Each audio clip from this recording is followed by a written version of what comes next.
All right, B. How you doing, man? I'm good, man. How are you? Oh man, I'm doing Happy- great. Doing great. Great week of NBA playoff basketball, so I can't wait to really jump into that and start talking about all of the wonderful games. Well, maybe two or three games. Not all of them were wonderful. But yeah. A couple blowouts, but that's to be expected. Yeah. Oh man. I just watched Lilo and Stitch earlier today with my kids. Look at you. I love the mug. Greatest, greatest movie ever here. Like, like my spirit, like you have a spirit animal, and this is one of Yeah, them right here. Stitch. So Yeah. I can see that. I can see that. But thanks everybody for joining us again. If you love us or if you like us, if you think we're okay, please hit the subscribe button. If you don't like us, well, yeah, turn us off and move on to the next channel. It's fine. there you go. But all right, all right, B. Well, man, you was telling me about Easter and starting up. We'll start off with some fun. Well, fun to you. We'll see what everybody else thinks about it. But you talking about your Easter Sunday and some weird ass trend or what was this? Some challenge y'all was Yeah. doing. Explain it to me. So my sister, was talking about this whole Sprite challenge where you drink a bottle of Sprite without burping. There's no rules, no regulations. You just got to finish the bottle before you burp. So my sister's fiance, went to go get three Sprite bottles. Um, Knowing all of us are sober, we decided to just chug Sprite, and so we all got to it. My sister and my sister-in-law were taking these big, ginormous gulps, and I was just starting slow, moderate sips here. There's no rules to what I could do. Just got to finish it, and so halfway through it, sister-in-law taps out. She let off I give her like a 6 on the burp scale there. So there was just down to me and my sister, and we were powering through. Then Rachel just let out a just ginormous monster of a burp that came Why out you of her. just And she going was just over going it. name just going name drop her like that? Damn, Yeah, that's rough.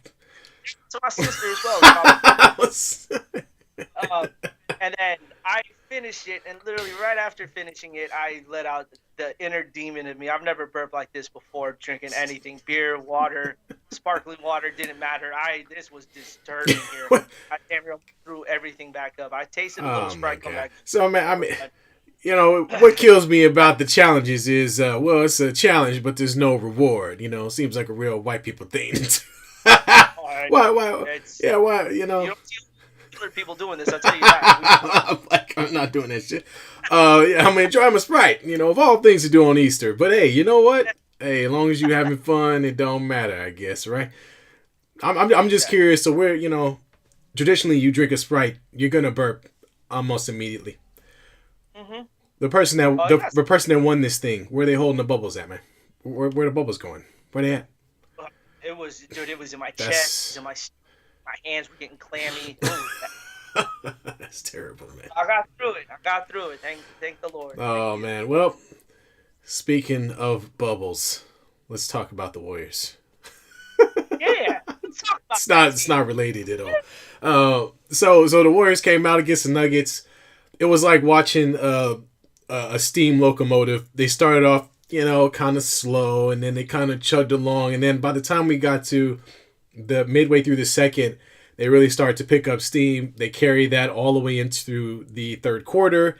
And that was the end of the game. So, Bree, what did you think? Been a while since they've been in the playoffs. Curry questions about his leg or foot or whatever was wrong with him. And what did you think about their overall performance? It was vintage Warriors on Saturday night. This was awesome. And for those who were wondering about Steph Curry, you guys were being lied to all week. He was playing on Saturday. There was no way that he was good. Not going to be playing Saturday at all. To come off the bench was a little shocking. Um, but you got to give it up to Jordan Poole for showing out all game. Yeah, man. Like from finish, he gave the Warriors all that life to stay in the game because Denver hung around. The first two quarters they were finding their feet. You saw a little excitement out of Clay. His shot wasn't there. No, it wasn't Him there at being all. No, not in that first quarter. in Yeah. excitement playoffs was there. Yeah. Yeah. The excitement Draymond as well. But it last Saturday night's game spoke to their leadership and what it meant for the young players to be in this with those three there and Kevon Looney. And Kevon Looney played really good against Joker. No, he did good. He did good as far as rebounding the ball and defending. I think he played well. I just feel like the Denver just doesn't have the firepower when you guys get going to really do anything about what y'all are bringing to the table, especially if we're going to now add Jordan Poole as a Yeah. 3-point threat. And he's not just a 3-point threat. He's all season been a guy that can score at three levels. He can score at the 3-point line in the mid range, and he can get to the rim as well. He's not a super athletic guy, but he's definitely athletic enough to finish at the rim. So I think he's one of those guys that also could be up for most improved player. But he's been given the keys to the car for a better part of the earlier portion of the season while Klay Thompson was out. And I think there was some fear that when Klay came back, he would not get a chance to get those touches. And I think what we saw in Saturday's game was all of the work and effort he put in his game to be better this season, and he didn't lose his stride even though he lost some of his minutes. So yeah, I think that's kudos to him. Most young guys in that situation, well, I can't even say most young guys because we have a few young guys that played in these playoffs that were just tremendous. He's definitely not someone that everyone is on the tip of everyone's tongue. But if he keeps playing like this, I mean, this is a dude that people will be talking about come next year about extensions and trades and things that matter. He's starting to build value in himself as a player, not just for the Warriors fan base, but for the entire league. I think he's got one more year under his rookie contract, and then that's when money talks. And I think he's going to realize that.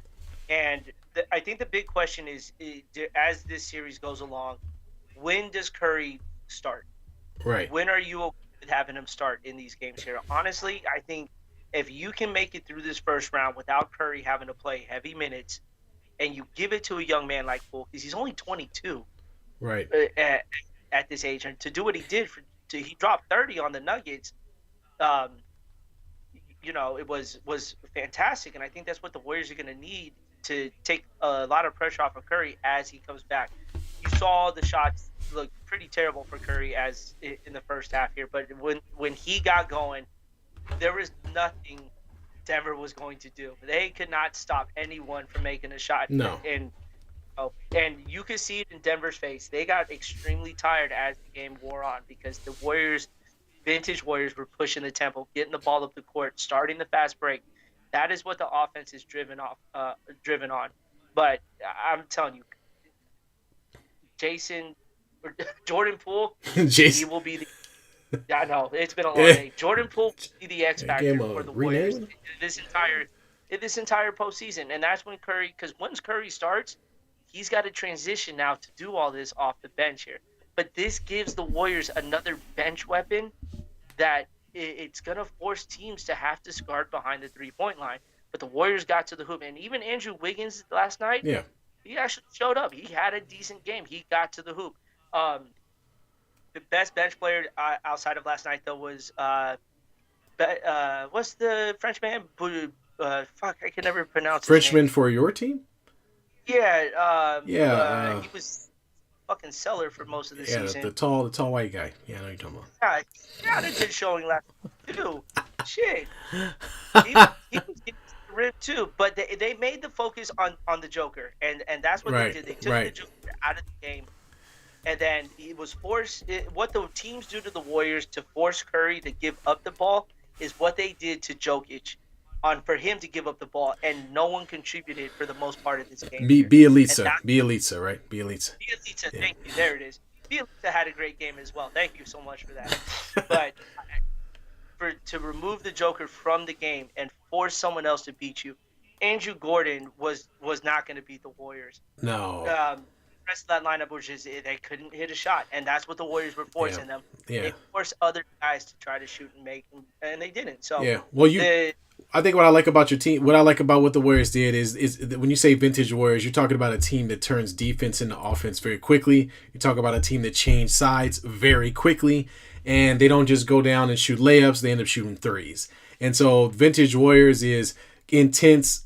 Their defense feeds their offense feeds their defense, and back and forth it goes until there's some weird, crazy 20-0, 25-0, or 25-5 run that the other team finds themselves, in after about 2 to 3 minutes in a game. So I did. That's good to see from a team that really hasn't had all of his pieces together for long periods of time throughout the season. And Draymond looked great out there. He looked very intense as he always does. But more importantly, he looked healthy. He was running up and down the floor like a crazy wild man. He was doing everything he could to piss off Jokic. He was doing everything he could to be up under him and be bodied up with him at all times. Now Jokic, of course, was too big at some moments, but the Warriors know that the Nuggets do not have the offensive firepower to keep up with them, with the players around Jokic, and so they did a good job of just collapsing on him. Even when they had a smaller lineup, they just collapsed in around him. And other guys made plays early on in the beginning of the game, the first quarter, halfway through the second half, but obviously the Warriors knew as time went on through the game, those same players weren't going to be able to carry the load. Jamal Murray's not even out there. They don't have a number two, a significant number two scorer. So yeah, man. I think Marcus Cousins getting ejected. Yeah, that was dumb. I'm not even sure. I guess he said the wrong thing. I don't know what that was about, but they did not like him. They was like, wait a minute, is that the Marcus Cousins? Get his ass out of here. That was the Marcus Cousins. Get him out of here. Looking and he said, "Get out of here." Get out of here. Why are you even out here? I think the biggest challenge for the Warriors will be Game 3 when they go on the road. The young kids get their first taste of playoff basketball on the road. I think Denver gets one out of this series, and it'll probably be at home. Yeah, but that's it, man. They're just gonna that's it. I got the Warriors in 5, man. Warriors in 5. I'll take Warriors in 5, definitely. Yeah. All right, so let's move on to another playoff team that's not a playoff team, and I'm just gonna rip on them for a minute. I'm a Lakers fan, as everybody knows, so I will always take the time to point out that the Clippers are garbage, and that they lost 2 games in a row in order to not make the playoffs. Okay. Even though I hate to say this, Patrick Beverley somehow single-handedly got into the minds of the Clippers, helped Minnesota win the game, and then gave Paul George COVID. What happened? So Paul, I didn't think it spread that fast. They had a game. What was it? Tuesday. The next game was Friday, and somewhere in the middle, Paul George is under protocol and cannot play in the game on Friday. Literally doomed their opportunity to even have a chance to play in the playoffs. Coming in, I thought the Clippers at least had an outside chance of. I thought they would be in the playoffs at least. But you know what? Hey, they brought back their best player and lost. And then that best player said, "Deuces, I'm out." I got COVID. I'm out. Exactly. And then they went and got smacked by the Pelicans. Big ups to Brandon Ingram, former Laker, who poured in 32 points and was handling his business. But in any case, we'll move past that into the next game I want to talk about, which was a damn good one. Actually, you know what? Yes, let's start with Memphis and Minnesota. Yes. So I'm gonna just shame myself. I didn't give Minnesota any credit at all. I didn't even pick them to win the play-in game. Like, I literally had them like completely falling out of the playoffs altogether. So I'm not gonna be the expert on this one. They came out and they showed out, and they really looked like a young team on fire. They were playing great defense. They were getting up and down the court. They were knocking down shots. Anthony Edwards was out there knocking down shots from every position, anywhere on the court. He was amazing. He was amazing. They took it to Memphis really, really hard. And I think the biggest thing to take away from Minnesota and Memphis was they wouldn't let Ja Morant get off the ground. They gave him one dunk. Yeah. And that was it. Ja Morant, every time he was in the air, he found himself on the ground. And right. that's gonna weigh heavy on him as this series goes on. And it's gonna be a grinded out kind of game. And that's what Minnesota took to Memphis all game. And Memphis couldn't recover. If you want to talk about age and experience, there's nothing on Memphis' side that screams at for this postseason. And it showed yesterday when they could not figure out how to get out of this hole. There was no sense of urgency from that team when they got down big, and it just carried on. And when you do that and you don't get back in that game, it gives Minnesota all the life in the world. Because, like I said, Minnesota is playing for nothing. They had a playing game. Right. Memphis has all the pressure. They're the number 2 seed. They're supposed to be the team that gets to the finals. That's what everyone was talking about outside of the Suns. Right.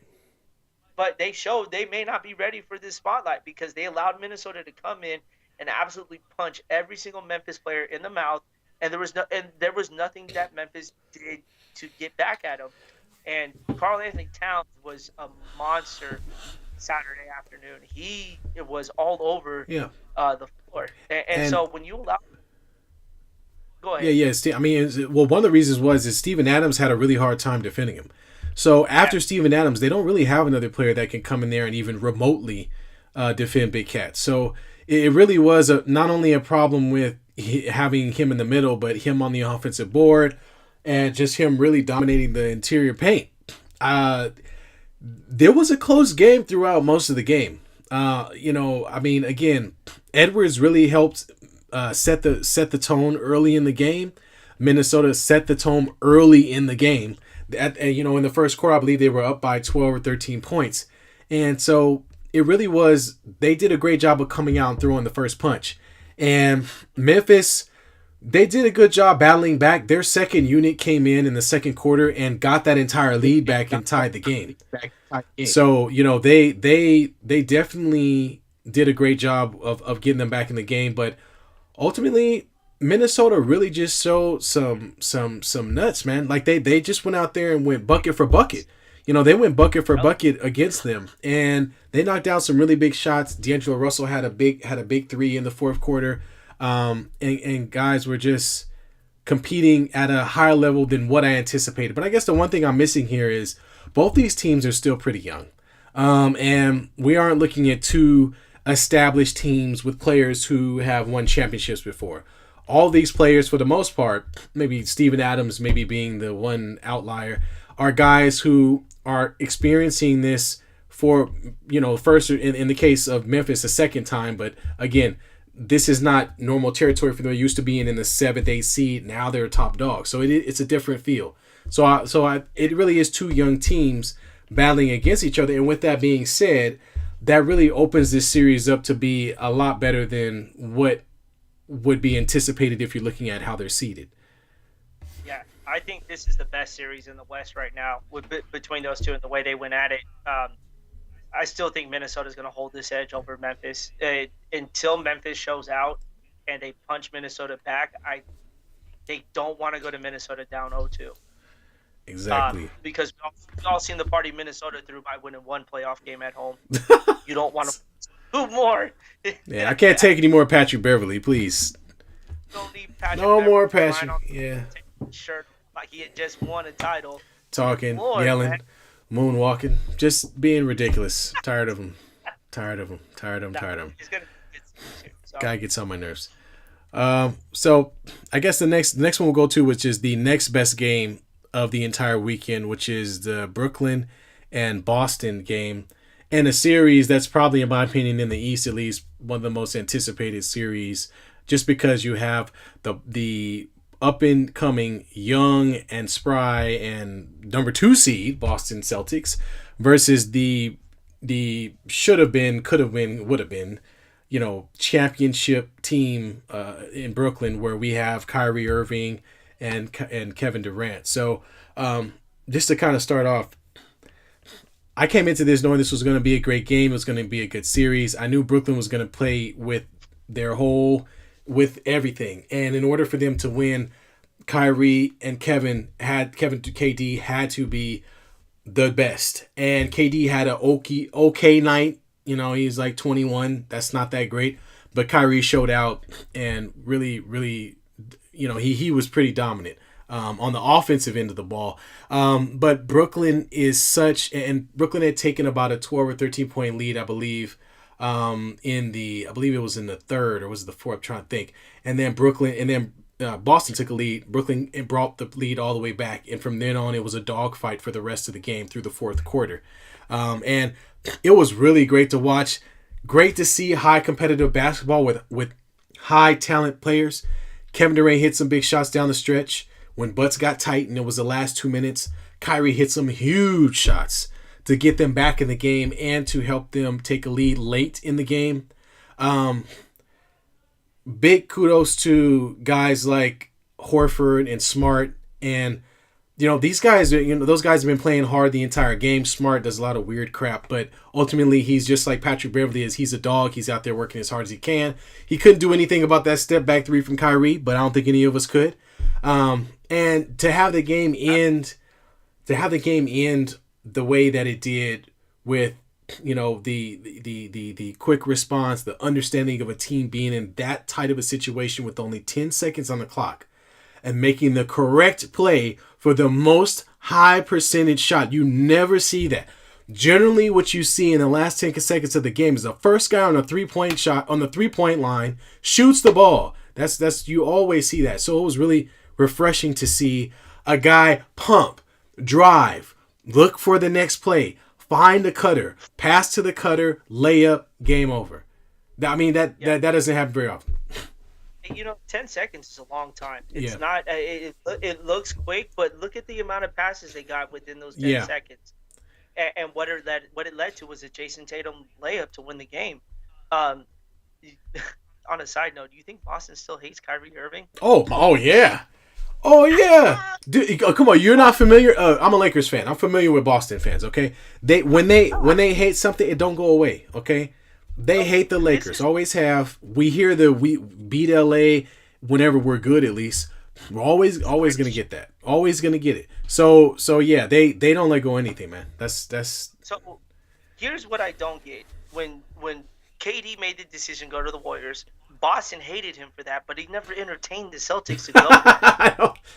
They hate everything. He was like, I get that, but I understand the Kyrie Irving situation. For those who don't know, I think it was an open practice at the TD Garden. Yeah. Kyrie gets on the microphone and tells them, "I'm signing an extension for a longer season."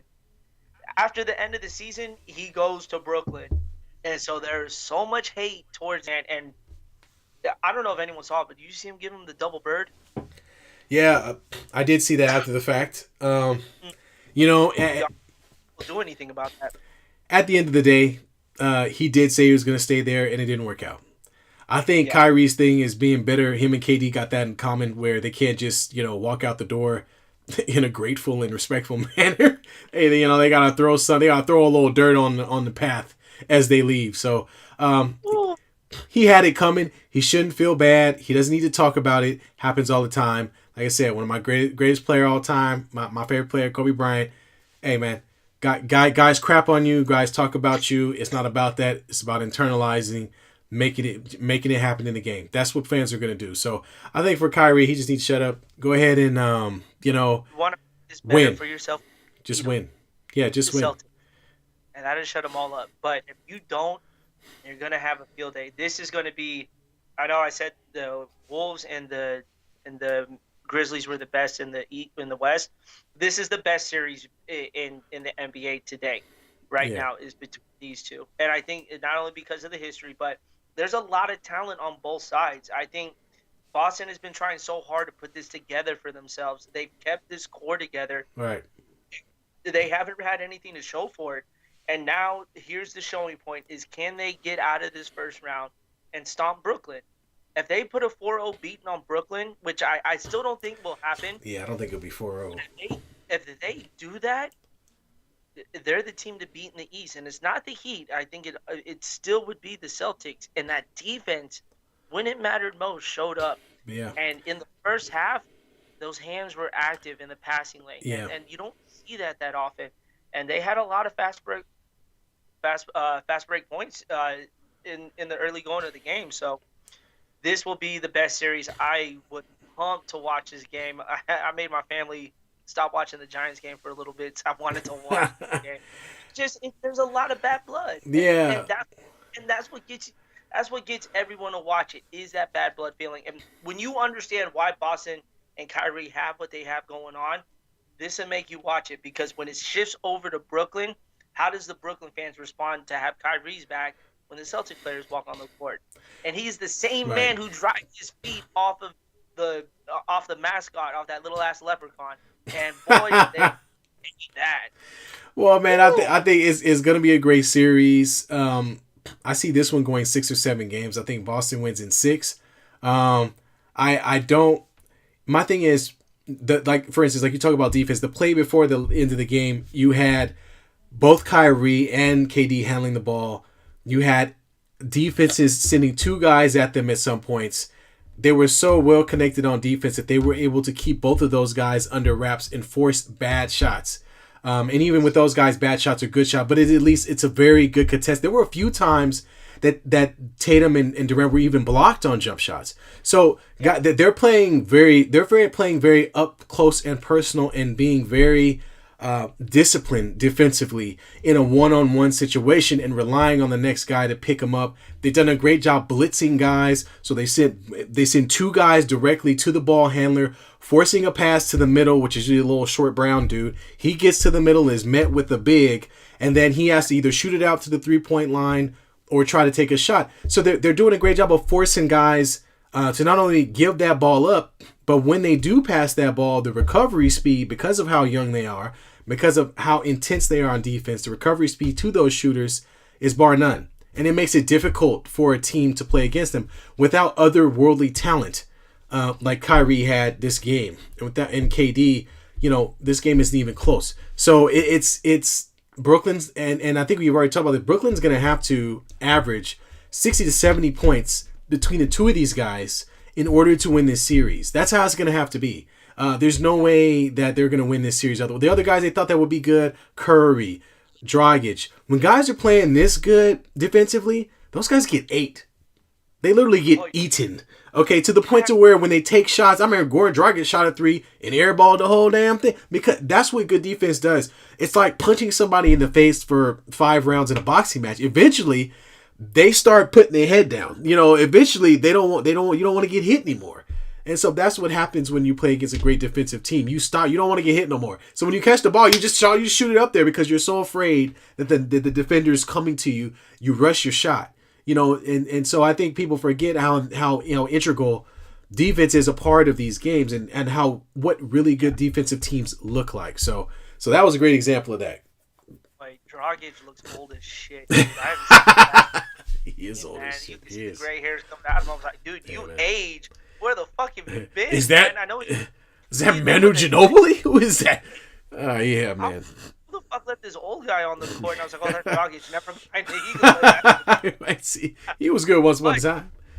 Hey, before we move forward, did you hear about Ben Simmons today? He's still alive? What happened? He's trying to come back by the end of the week. So his injury his injury is healed? Oh, okay, great. Is here healed. Supposedly he was practicing with the team. Wow. Well, and they're good talking for him. At the hopefully by the time the week ends in this series here. But again, stay good out luck. of it. Yeah. Stay out. You have not been in rotation for right. You can't shoot. You haven't shot a basketball other than practice. You're just gonna be a walking dud, homie. I mean, he's just gonna be out there dribbling the ball by himself. Nobody's going to guard him. He's going to be dribbling the ball by himself. That's it. It'll be like, okay, Ben Simmons, you go ahead and shoot the ball. Go ahead. I dare you. I'm not even going to guard you. Oh, yeah. I don't know why he's trying so hard. Just stay out of it. The team doesn't need you right now. Save it for next season. Yeah. They don't need you right now. He hasn't played all season. Anyway. Well, on from Schlemens to the next game on the calendar. Well, we'll talk about these other games briefly. We'll start with Atlanta, Miami. No surprises here, people. Heat's going to win. They're going to sweep. Atlanta's a nice ball club. They can knock down a few shots, and they can make a nice little comeback. So they might steal one. But the Heat play such an intense brand of defense they have ever since they've been under Eric Spoelstra. I don't see the Atlanta Hawks do not have a chance. They are dead ducks. Not Hawks. Atlanta dead ducks. You're going to have Jimmy Butler guarding Trae Young, and he is going to eat his ass alive on the defensive end. Just going to elbow him in the face. So you did nothing wrong. But as no Clint Capella, Abayu's going to eat all day in the paint. Jimmy Butler is just going to lock down Trae Young, and it showed today. Trae Young really didn't get shit off today, and it was just from the get-go, the Miami Heat just really put it on him and never stopped. Yeah, and they just don't stand a chance in this series. They may get one in Atlanta, and that's a possibility. But I'll go on a limb and say it's the Heat 4, and that's it. My thing for the Heat though is all that drama that led almost at the end of the season into the playoffs, when you had the blow up on the bench with 80-year-old Udonis Haslem Right. and Butler. That led to Spoelstra getting on Jimmy Butler as well. Yeah. No, and here's the thing that they don't talk about is it hasn't been broadcasted since it happened. Right. That was literally an incident like Draymond and KD had, but there's no more talk about it. Like, everything is fine. I wonder how everything is going in that locker room between that, because that shit was ugly. I'll tell you. See, Jimmy Butler's had this problem at the last few stops that he's had, right? In Minnesota, This was an issue, right? Jimmy B was like, F y'all, I'm working hard, you ain't. Get on my back, I'm gonna carry you. I'm gonna kill all of y'all. Remember the scrimmage where it was him and the bench guys versus the starters, and they killed him, right? That's how Jimmy B is. Jimmy B is a killer. He's an old school, old head type basketball player that believes if you're not playing up to his what he's doing, he's gonna get on you. Okay. So now the difference in this situation was he wasn't dealing with a coach that was gonna back down. He was dealing with a coach at a championship level, player. Haslam's playing championship. He's not a star. But both those guys are veterans in the true sense. Haslam or Spoelstra, neither one of those guys are going to back down. And both of them are going to defend the Heat and how the Heat way of playing basketball, which is the Pat Riley way of doing things. They're going to defend that to the death. That's how Pat Riley was too. So those guys were not going to be like, okay, Jimmy, look, check this out. You think you good? We get that. But this is Heat basketball. We've won championships before. You ain't did that. So go shut up and sit down and listen to what we got to say. I'm telling you, that's probably how the conversation went. Haslam's done it. Spoelstra's done it. Jimmy, you ain't did it. Okay? So you need to calm down and settle down, and we'll hash that out. I'm still a coach, So it took Haslam ever to get off the bench, man. Beat your ass. You got That's right. That's right. He pulled his cane out, boy. My TV was in slow motion, man. I was like, what the fuck is going on? Don't make. Spoelstra was throwing everything but the fucking pen at him. That's right. I was like, this shit is getting weird, real. Yeah, but, yeah. I think for them, just hopefully they got everything patched up, because that is also a dangerous team. But I hope they get it. They've got it figured out, because a Heat Celtics matchup would bring back some memories for a lot of people. Oh yeah, I think that'd be fun to watch. Definitely be fun to watch. Definitely, and obviously Miami's gonna win that series. I got Miami winning that. I want to say Atlanta will still win, but I'm just gonna say it's a sweep. I don't think the Heat's mentality against this team, they're just gonna kill them. They're not gonna give them a chance to breathe. Oh wait, who'd you say? Oh, I didn't make my pick for the Celtics. Oh yeah, what? I picked them. I picked Celtics in 7. Who you got? I got Celtics in 6. Celtics in 6. All right. So let's move on to another barn burner. The 76ers played the Raptors, and really it wasn't much of the game, but we've been talking about some of the young players. We talked about Anthony Edwards, who had a huge first playoff game. Now we're going to talk about Maxey, who was like, hey, James Harden, hey, no, pass me the ball. Pass me the ball. I got this. Go ahead, Sal. Here's a comb for your beard. Go handle that. I'm gonna be over here. And that's how the game went. And Maxey was on fire, man. He was all over the place, up and down the court. He looks like a really good two-way player. Very athletic at his size. And, the dude, he looks like a born professional, man. The young talent in these playoffs is fun to watch, but watching Maxey kind of take over that game. Now, granted, it is the Raptors who only have 2 players that people know about, and if you can name me the other 3 starters on the Raptors without going to their internet, impress me. But Fred Anunoby, bam, that's it. That's all I got. Jesus, Scotty Barnes. Siakam. Siakam. Dark. We'll just call him Darkness. That boy is dark. But he's African, man. I think the 76ers are just gonna they'll sweep the series.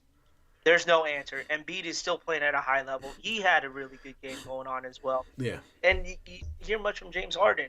And I think that's what made James Harden is going to need to stay relevant is as long as he doesn't do anything stupid, there's nothing to talk about. But leading up to this week, he's sitting there, I don't have pressure. I don't have pressure.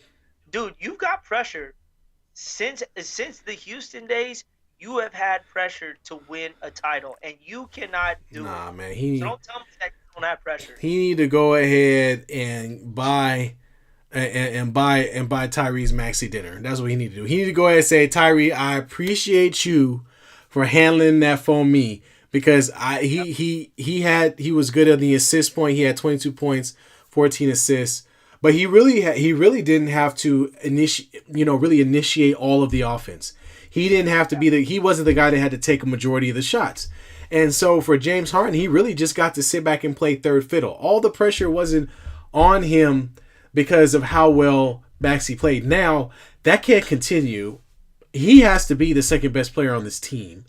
They're not going to win a championship or go to the finals with him being third fiddle. So he does need to play better in the playoffs, and I know we kind of talked about this about guys need to prove themselves, and he's one of them going into the playoffs. He and Embiid to some extent. Harden's got to show me something. I still don't believe in him in the playoffs. Again, he need to go ahead and buy Maxey a Rolex and say thank you. Yep. And when these series start to get harder, and they start to play when they get to the next round. It's not going to be like this. He's going to have to show up. So he can get away with it in the first round, but when it comes to that second round matchup, he's going to have to take over, and it's going to be between him and Embiid that take that game over. Because if you have Maxey as your third option, who can get you a 20 spot, right? That's almost 70 points between three players. Yeah, that's dangerous for that team. Yeah. Three-headed monster. Yeah. And so, maybe is it Danny Green? He may show up. What? Danny might hit 2-3 threes, maybe. He has one game where he'll score in double figures, but he at this stage in his career, he's a role player guy. He's going to play 10, 15 minutes. Give you 2 or 3 shots from the 3-point line, and hopefully he makes 2 of the 3 or 1 of the 3, and I think that's kind of it for him. Where you at, Tobias Harris?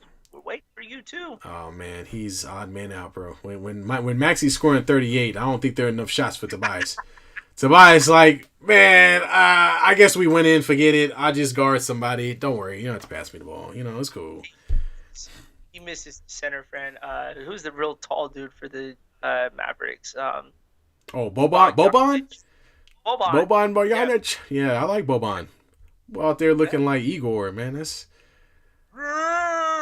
He looked like the butler from the Addams Family. You know what I'm talking about? Oh shit. Or no, I'm sorry. He looking like Lurch. There you go, Big Lurch. I would say Lurch. I would go with Lurch. But yeah. So for this series, obviously I feel the 76ers are going to win. I think they win in 5. I think it's a done deal. The Raptors don't have enough firepower to line up. The Raptors aren't one game out of this. They'll be lucky to lose by 10. That's the series, right? Sixers in a sweep. All right, so let's move on to a not very fun game. Well, no, it was an interesting game, but it was kind of whack given that there were some injuries involved, and that's Utah and Dallas. Dallas played pretty damn good without Luka throughout the majority of this game, and had a great chance to win at the end. I think Donovan Mitchell really rose them out of the ashes and made some great plays. And even though I hate to say it, Rudy Gobert was very dominant in the interior. They had no answer for him in rebounding the ball. I hate the guy. I don't like him. But anyway, I think once Luka, this entire series is all about Luka. If Luka can come back healthy, I think Dallas wins this series. If he doesn't come back healthy, then they do not win this series. It really is that simple. Utah's really limped into the playoffs, and they even showed you, it even looked that way from watching them. In this game, you really didn't get the sense that they were a team that was primed to win anything. Dallas really put it to them even without their very best player, and they had all their guys. They had Conley, they had Mitchell, they got Gobert. I don't like the Jazz. I don't think they're a very good team. They've been in the playoffs for the past 3 to 4 years. They have done very little. And so for me, if Luka comes back, I think Dallas wins in 6 games. And if he does not come back or is not healthy, then Utah has a chance to win this series, but will not go very far. This series feels lethargic. Yeah, it's you need Luka. This series is, like you said, is nothing without Luka, because then you have a Donovan Mitchell versus Luka matchup. But Dinwiddie played his ass off. Yeah, he did. Saturday. You got to give that man credit. He helped keep Dallas in that game. Dinwiddie, Bronson, Hardaway. Yeah. I mean, these guys are competing at a pretty high level, and I gotta tip my hat to them because they're full all in behind Jason Kidd, and kudos to him, former Laker coach, not former. He's a Hall of Famer, obviously, Hall of Fame point guard. I gotta point out the Laker connections everywhere. You know that. So anyway, he really has that team playing at a different level, and so I really look forward to Luka coming back, and I think Luka will propel them into the next round if he comes back healthy. Jason Kidd has always had teams to play behind him. Yeah, he has. Milwaukee. He started the Milwaukee trend. Brooklyn. He was in Brooklyn, and that wasn't bad. Besides him, the beer. Timeout. But players show up for him, and that's what you wanted from a coach. Is right. Your players have your back when it comes to that, and to see what Dallas did, I wouldn't be shocked if Dallas took it to 6 and won it. Yeah, that'd be meant, but that's all going to depend on Luka. If Luka can come back and take a little pressure off of Dinwiddie, because I think Dinwiddie's going to have the most pressure to score out of that group, and so. Yeah, and he struggles to assist too. So, I mean, that's where Luka is different. Luka can come in and run the entire offense. He can get other guys shots. And that's something that Dinwiddie is not necessarily the best at doing. So, yeah, man, I got Dallas in 6 if he comes back, man. Who you got? I'll take Dallas in 6. This is my upset. Utah just doesn't do it for me, man. When I watch him, I'm like, is Rudy gonna cry when he gets kicked out, or if he doesn't get the rebound? You like when he stumped his foot and Curry made fun of him? I stumped his foot. Oh man, why did this? One in the league, and you're the biggest crybaby in this league.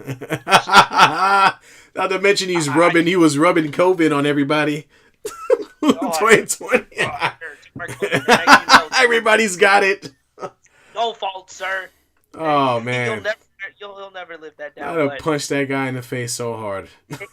I think Donovan Mitchell's he may be out within the next couple of years. He's he's in a scenario. Yeah. He's in a scenario with Damian Lillard right now. Absolutely. Where they've had chances, they haven't gotten out of the cellar.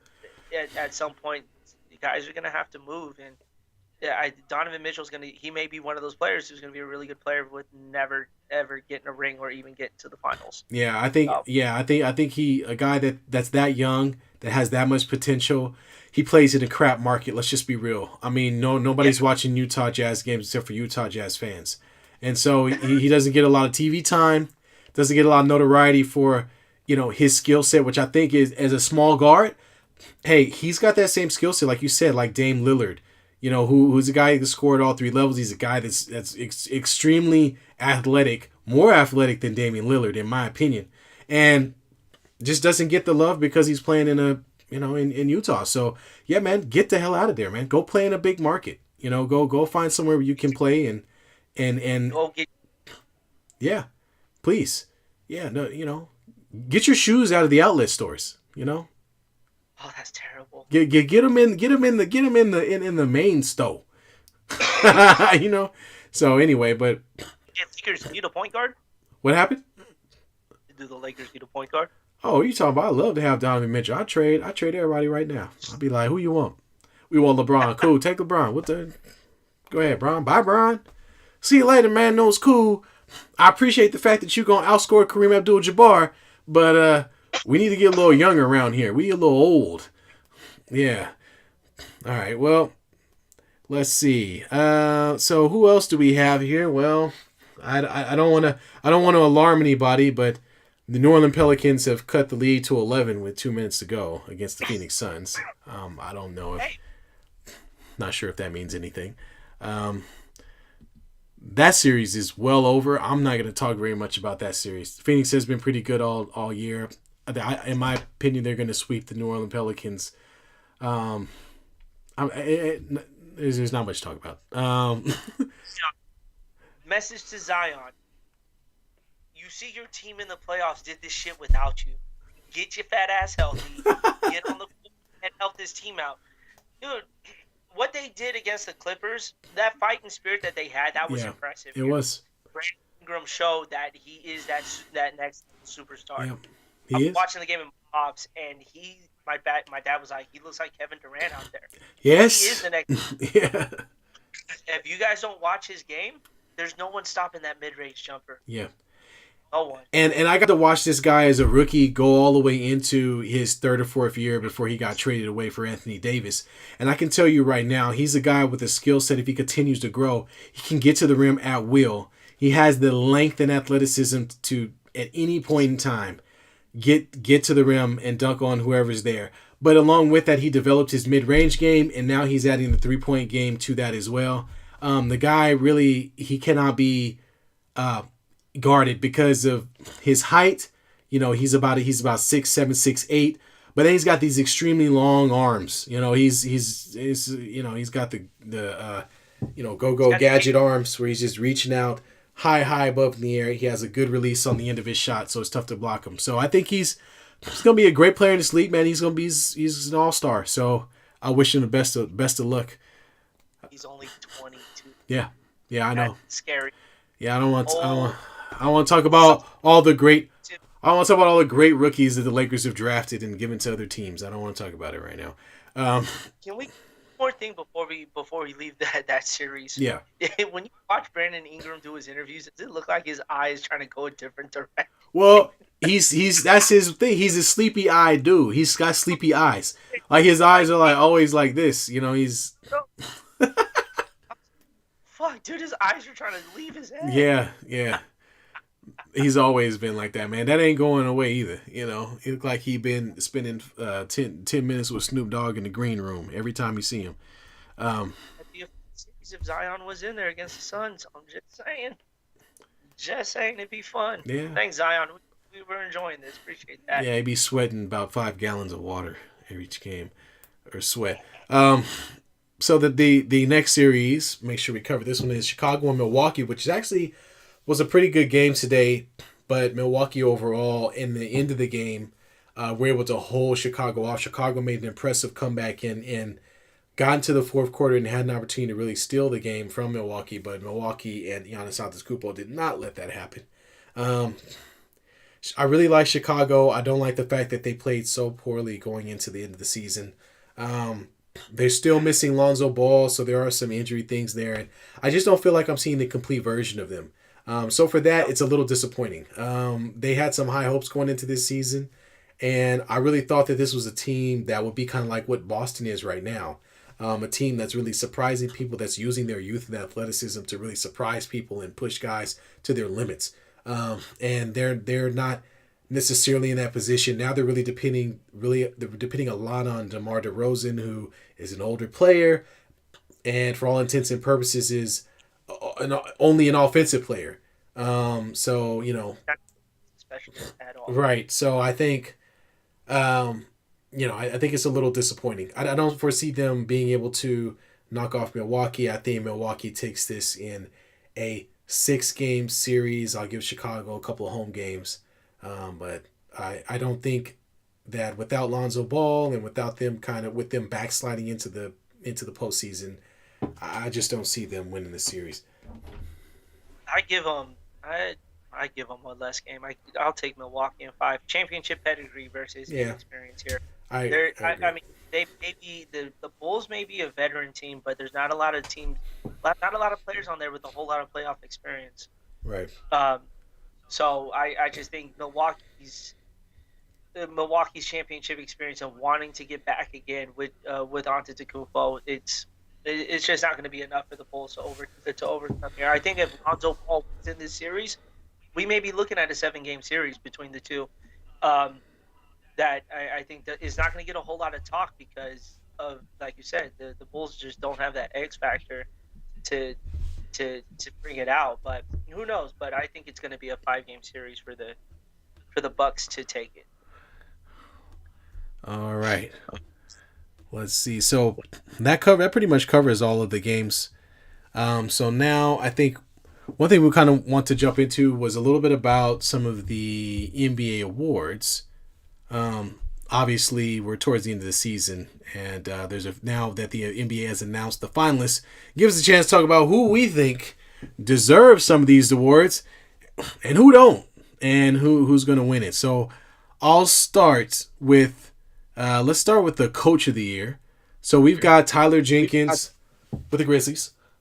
We've got Eric Spoelstra with the Heat, and we've got Monty Williams with the Phoenix Suns. So, in my opinion, I think it should be Taylor Jenkins, just because those other two coaches I think have had some success previously, and I think this new young fresh Grizzly team really opened the eyes of a lot of NBA fans. So, what say you?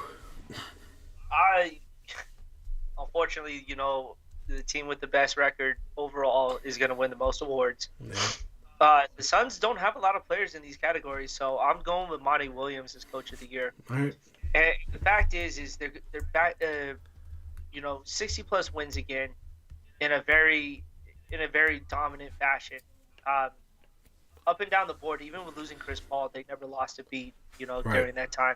I think Taylor Jenkins did a great job with Memphis and building that structure, but you look at consistency through the year, and Memphis kind of climbed the rankings. They never really were in that top two, up until I would say mid-February to the end of the year here. But from the get-go, the Suns were the top team to beat.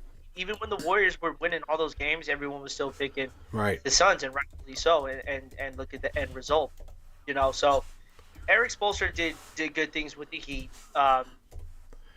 It was almost expected, though. You almost expected that team to be in the top.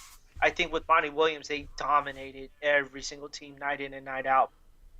So I think Monty Williams is going to be your Coach of the Year. Taylor Jenkins second, and Eric Spoelstra will finish third. Got it. Well, that sounds about right to me. I mean, I think I still think Taylor Jenkins and their team taking the world by storm might give him a little bit of an edge, but I see exactly where you're coming from with what Monty Williams has been able to do, and let's not forget when he took this team over, there weren't a ton of expectations. They had Devin Booker there. They brought in Chris Paul, which was awesome, and I think that really helped propel them to the next level, is getting Chris Paul on there. This is their year. I think this is Chris Paul's last chance to win a title. Absolutely. And it's gonna get a little dicey in that second round, but I think this is it for him. If he can't do it again, I don't think he gets another chance. Like, he's got the best chance out of every player in this league right now. He is set up to win this title, but we'll see. Right. Absolutely. So let's move on to the next one. Sorry, my camera went to sleep or something. Died on me. It's like, hey, man, I'm out, bro.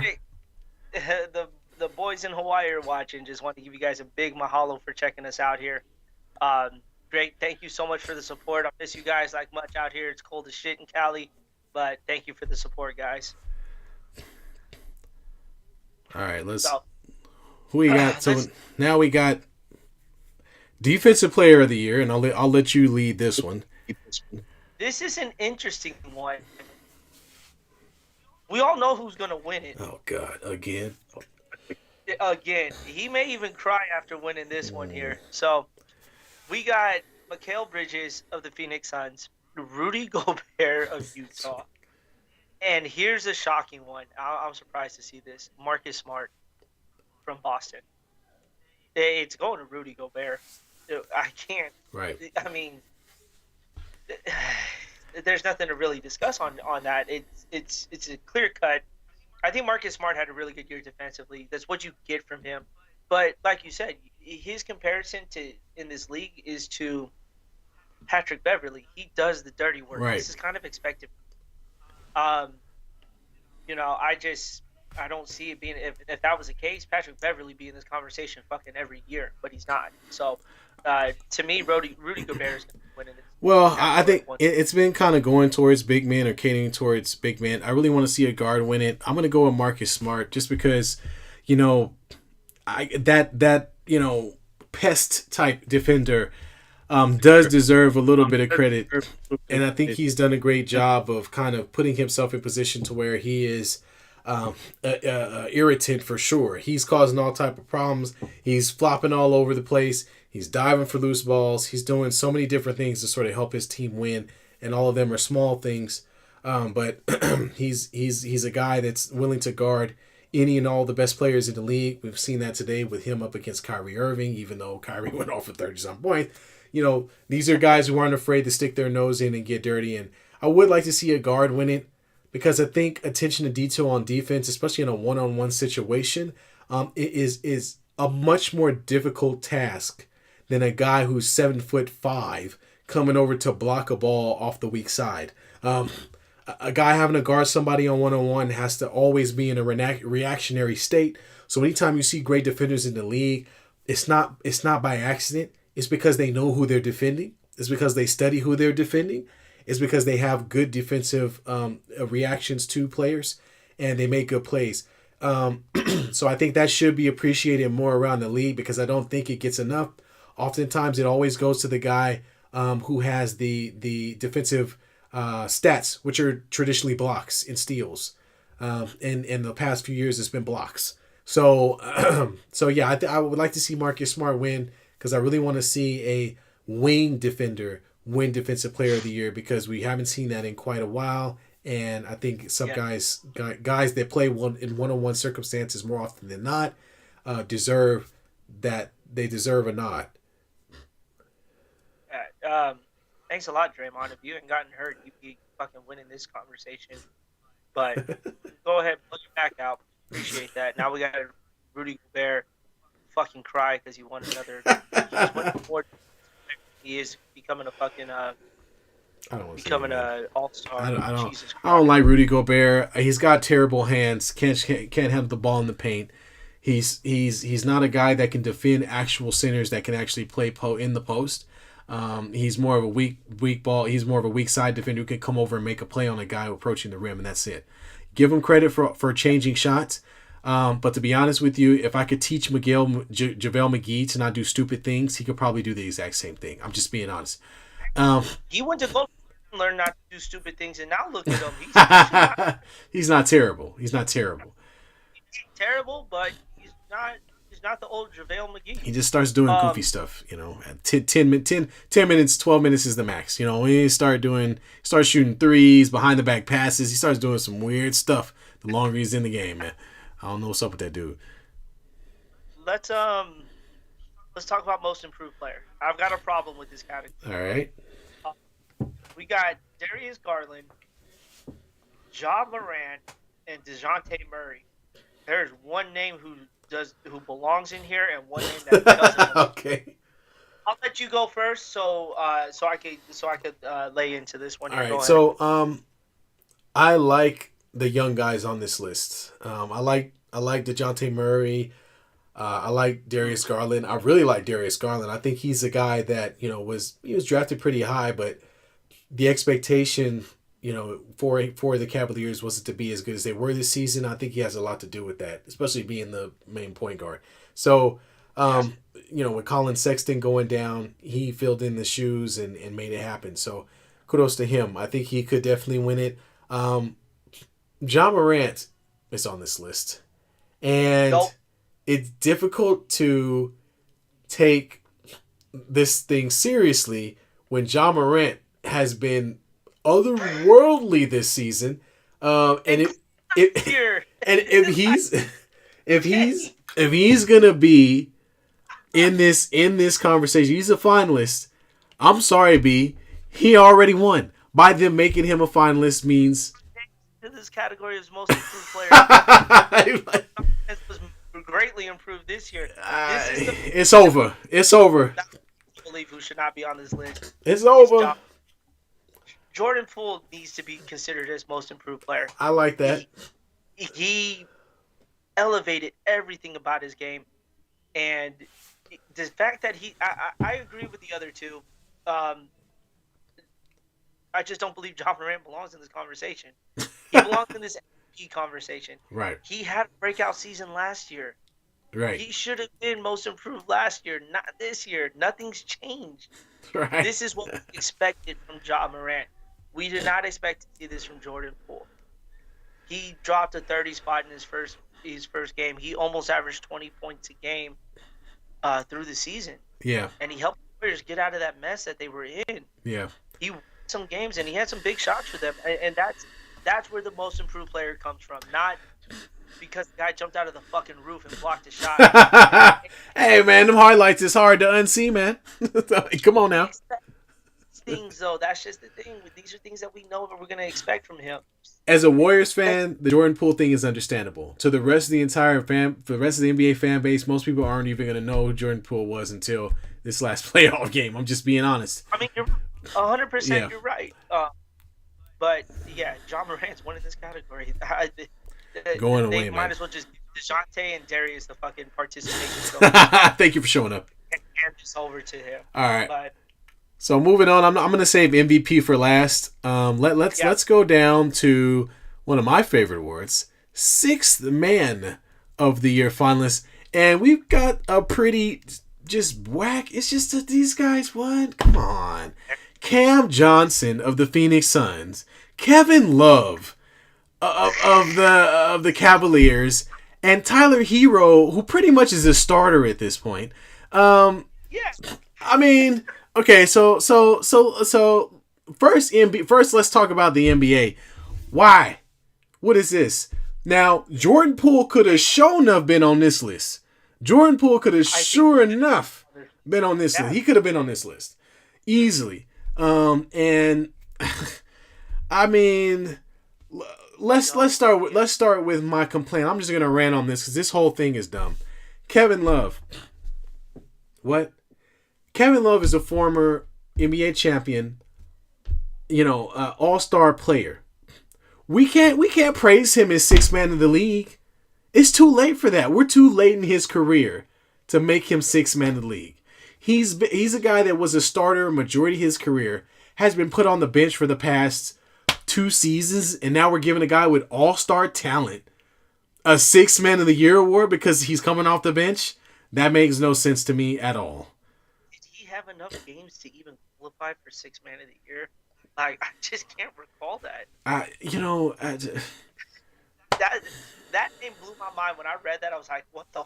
Did they really lose options? I mean, for all means, add Jamal Crawford to the fucking list. That dude was king. Lou Williams. Might as well bring him back again. Why not? Might as well. But this is what we're stuck with. We're stuck with Kevin Love, Cam Johnson, and Tyler Hero. I'm going into the crapshoot. I'm just going to select Tyler Hero because he's on the team. I don't know who to choose. Cam Johnson has been a great play. It's stupid, man. Cam Johnson has been good, but he hasn't been a notable player enough to get sixth man of the year. And I think that just around the league, there aren't just. I'm trying, honestly, like while we're talking, I'm literally trying to think of somebody else. We talked about Jordan Poole, who could have been in the discussion. I can't bring up anybody on the Lakers because our whole team are six men, except for LeBron. So it's anybody watching it, please put who you think should be the sixth man outside. We don't have. I mean, I can't think of anybody off top. I'm trying to think of all the playoff teams. I could say, Brunson for Dallas, who has been very good coming off the bench as a backup point guard. I'm trying to think of some other guys off some of the playoff teams that we've discussed.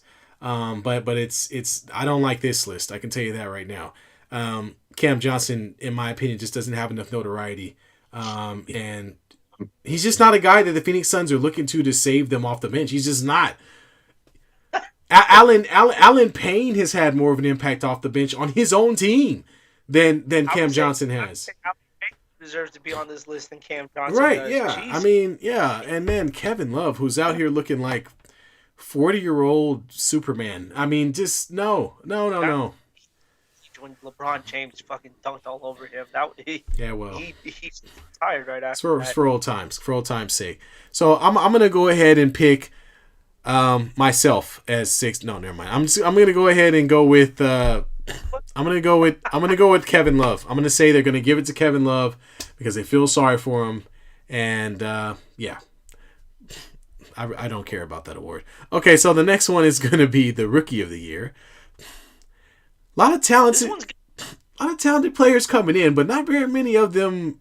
I don't know, and I I really go go ahead, B. I'll let you take this one. I'll chime in after you. I go Evan Mobley on this one. Yeah, He was consistent all year, and for a big man in the East, he really showed out. Almost propelled the team into a playoff game. But Scotty Barnes showed a lot of talent in this season. You really didn't hear. Cade Cunningham is only in this discussion because he was the number one draft pick, right. and that's the only reason why. But you didn't hear much from Cade Cunningham. I mean, granted, he was hurt for a little bit, but when he was on the floor, I like nothing screamed Cade Cunningham, Yeah, number one draft pick. You know right. what I'm saying? Oh, there was a lot of hype behind Scotty Barnes midway through this season because he was actually balling out. But Evan Mobley stayed consistent through the entire year, and I think he's going to be a really, really dominant player in the East as far as big man goes. Yeah, When he starts developing his game, another young player, I think he's 19 or even 20. The NBA is in such good hands with these young players. Scotty Barnes as well. He's got a lot of potential behind him.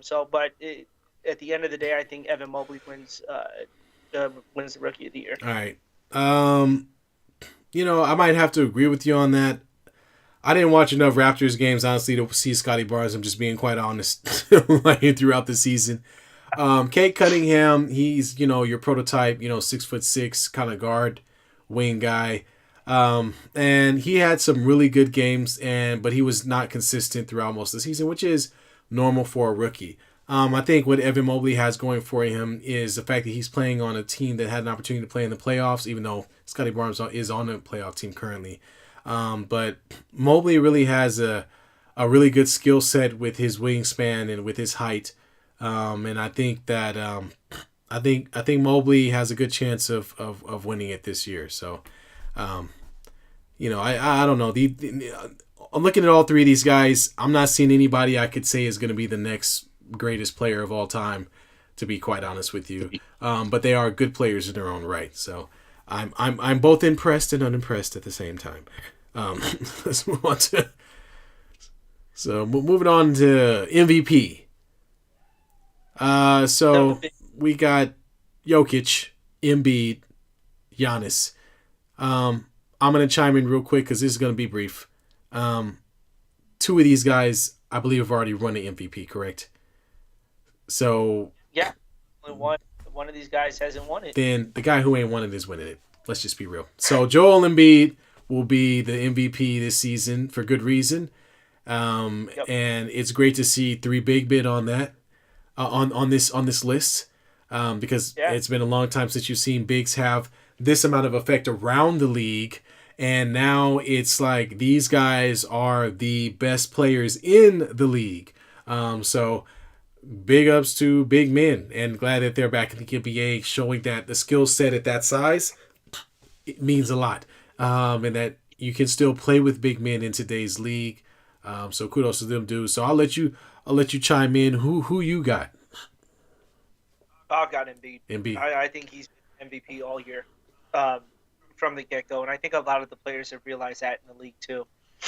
Jokic had a great year. I think he had a lot more to do to keep that Denver team from even having a playing game as well. But we expected Giannis to do Giannis things, but nothing really screamed, he should be the front runner for the MVP. I think it's been a two-horse race between Jokic and Embiid this entire time.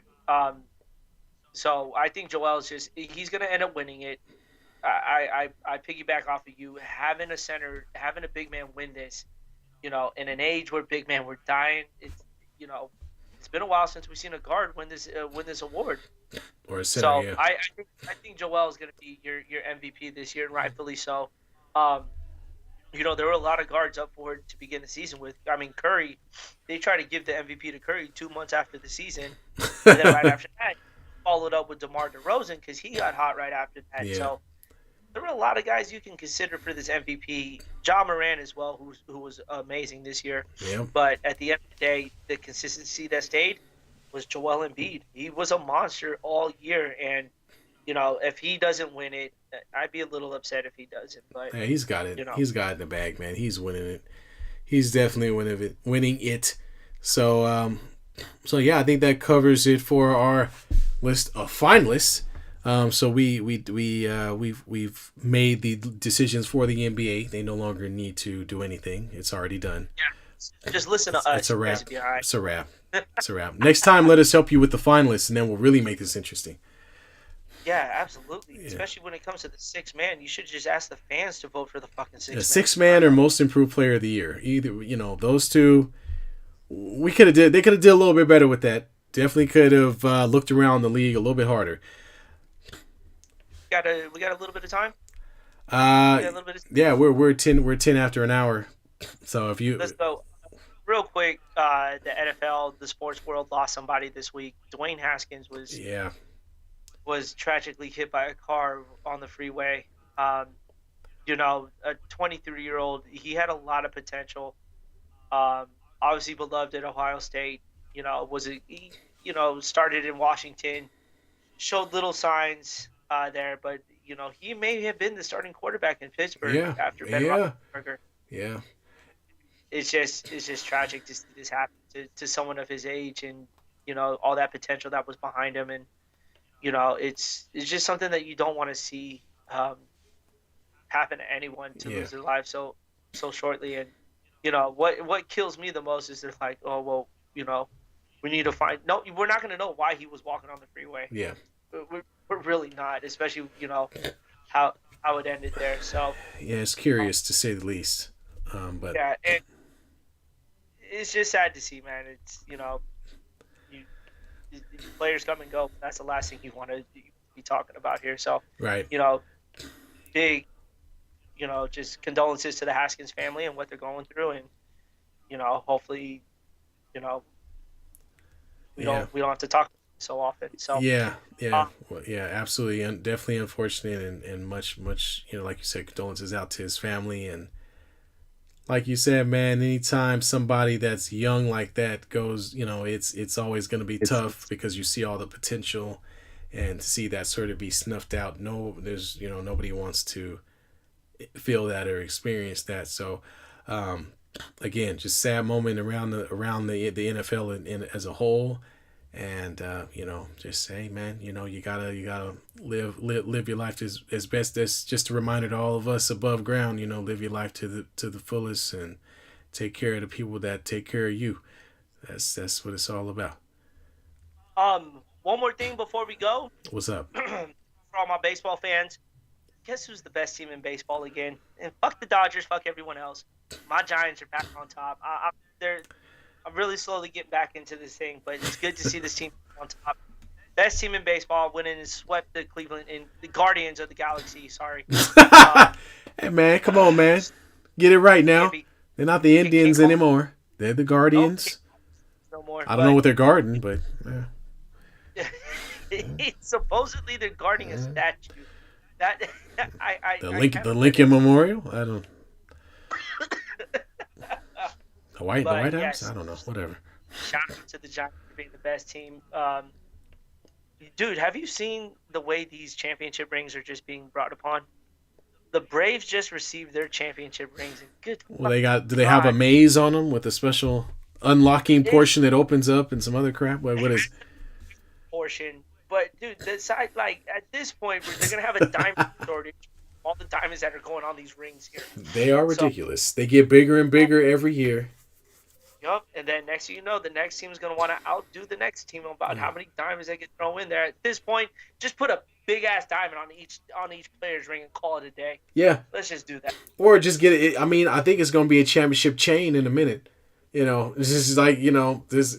Tournament chain. They have that, so you're right. They might as well just make it a championship chain. Yeah, just hanging around your neck, and somebody will steal it from your ass as you're walking down the street. But Okay. but anyway, well, that's why you got Another to. good week coming up. Yeah, no, we've got round. We've got the second games of the first round of the playoffs coming up, and hopefully we see some of these upsets turn the other way. The Minnesota and Memphis. I have a feeling will switch back the other way, and we'll have a 1-1 series. And I'm hoping a lot of these series will tighten up as we continue through them. Um, I'm rooting for some tight contests. I don't want to see a bunch of blowouts, although I know some of these teams just ain't gonna make it. So yeah, man. Only two blowouts. Yeah. Only two blowouts, and that's it. Yeah. I don't want to see any. I want these series to go 6 or 7. Yeah, please, because I can't. In the playoffs when teams are down 30 points, nobody's watching it. Nobody's watching it. Nope. Not Go at watch paint dry. all. Exactly. All right, man. Well, happy Easter to you and the family. Hope you guys enjoyed it as much as we did. Fucking Sprite on my end over here. So Well, we didn't do Sprite. We just did the traditional. We colored Easter eggs with the kids.